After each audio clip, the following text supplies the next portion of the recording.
Just personally, it's always been important for me to have some kind of a challenge or a project going, but I think farriers in general need something to keep their interest up in continuing to learn. And the example I give and the reason I give for that is that we're only now beginning to get the research tools we need to find out what's really going on with a horse's foot. The work that Scott Lampert's done with the on-track system and the high-speed videos, the in-shoe force measurement system that Pat Riley's using at New Bolton Center at Penn.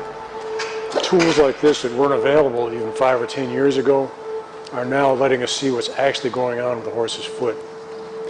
And when I started medical school, the first thing they told us was, in 10 years, half of everything we're teaching will be wrong, and we don't know which half. Farriers have to have the same attitude. Farrier is a very tradition-oriented practice, profession, but a lot of what's passed for handed down wisdom, some of it is wisdom, and some of it is just custom that really doesn't have any basis in fact.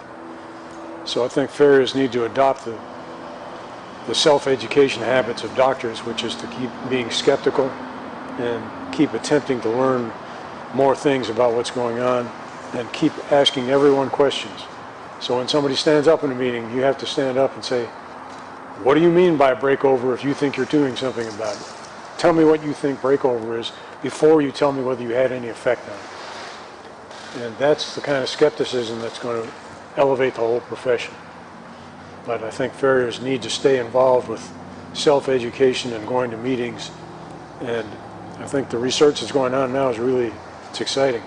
I wish I were starting out now rather than 40 years ago, because the chances for us actually learning how the horse's foot works have increased tremendously.